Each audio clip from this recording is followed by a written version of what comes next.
Good morning, friends. I'd like to cover Genesis chapter 9, 18 through 25.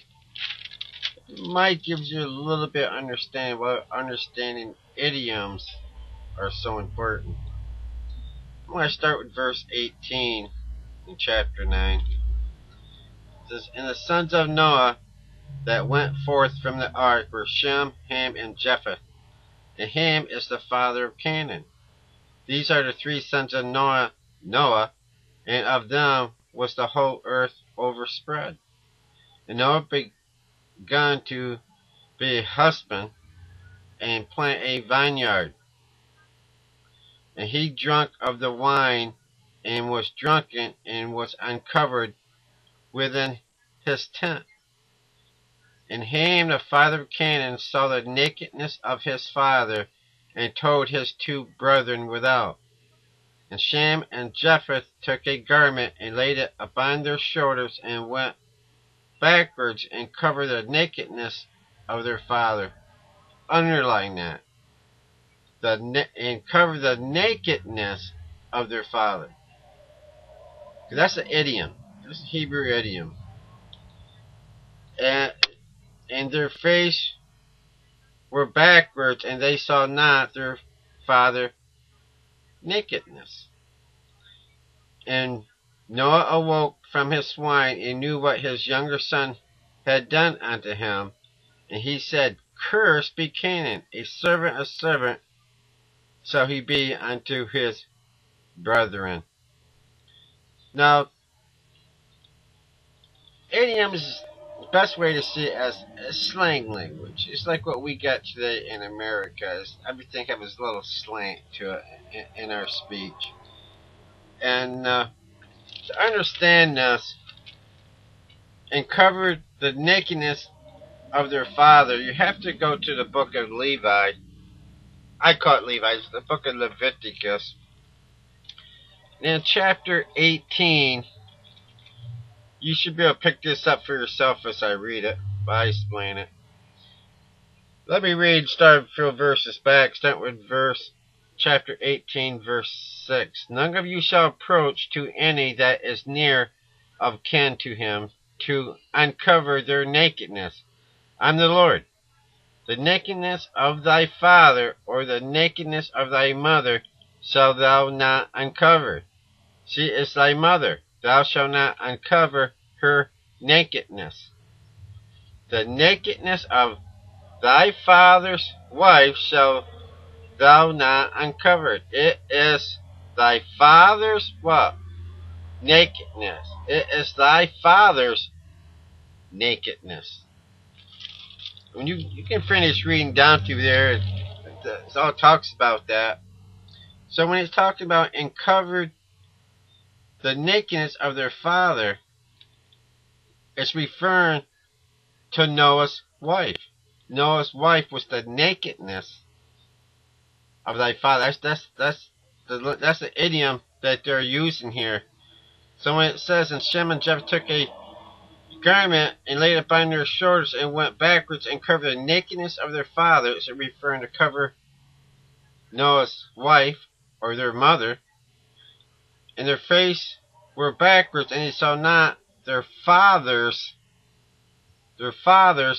nakedness." And once you really study it, you would see it's referring to Ham sleeping with his mother that produced Canaan.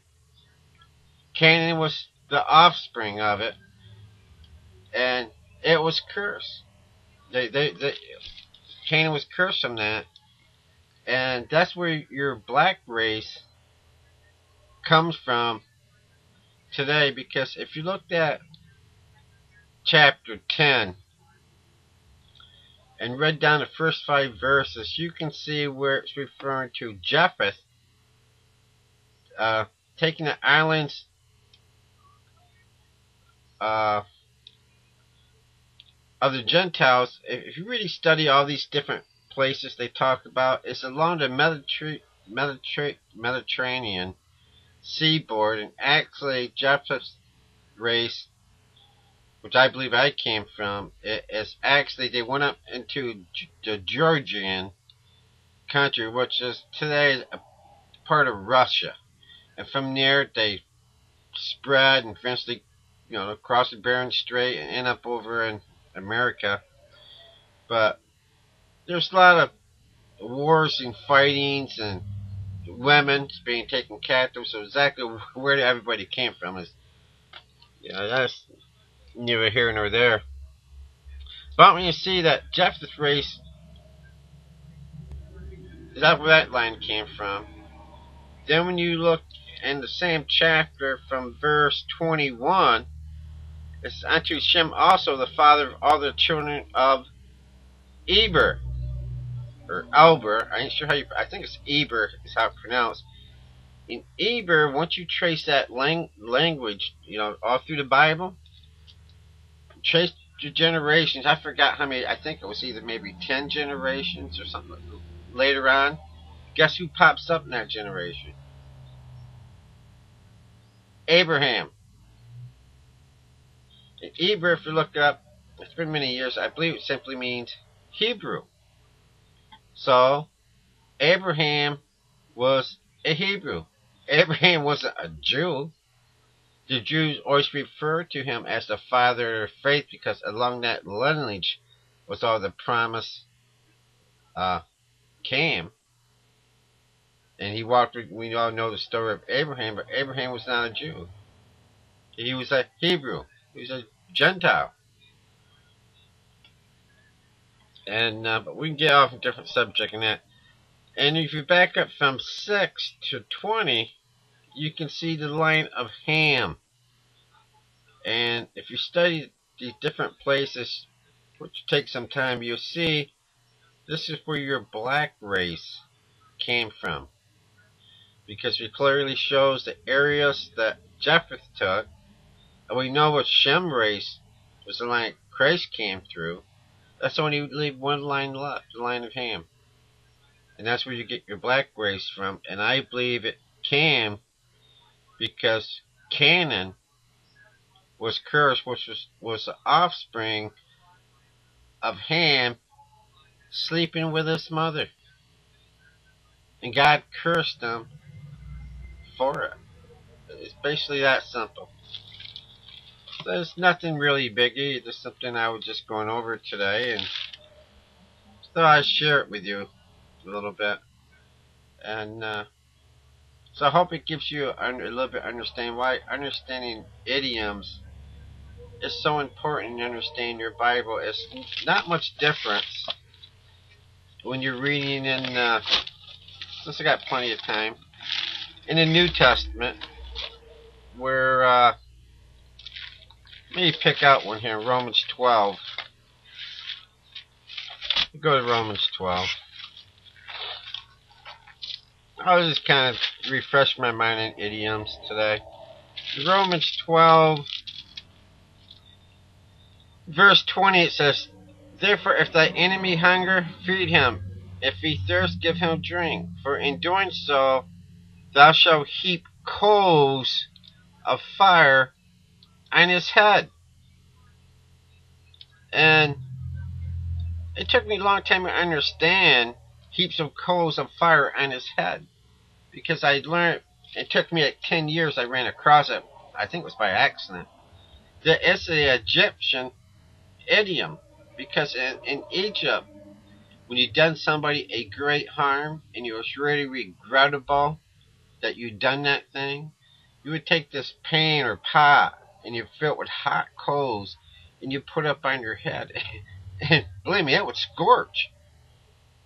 And you be in the pain, you be in agony, but it be showing that person that you done harm to just how remorse and regretful you were because of what you done to him. You not only made it right with him to the best of your ability, but you also did this to show a grieving, a real remorse that you had for the harm you have caused that person. It's an idiom. Another idiom is, and pick someone's out I can remember. In Luke 16,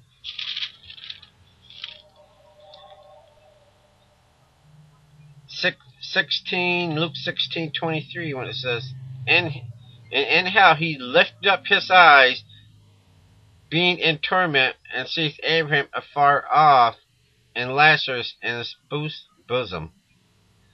Now, when it says, and in how lifted up his eyes, it's a Hebrew idiom, and it simply meant awareness.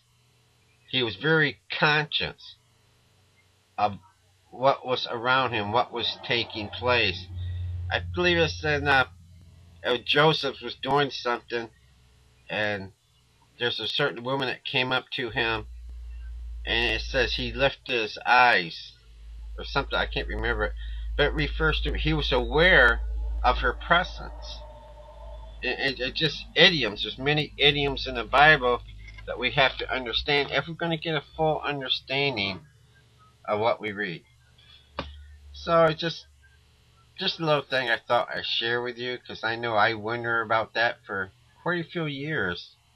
Why was Canaan cursed for something that Ham did? Until I start to understand idioms, understood what it's talking about. That Ham slept with his mother, and Canaan was the offspring of that. So I thank you for your time, and hope you enjoyed your little lesson.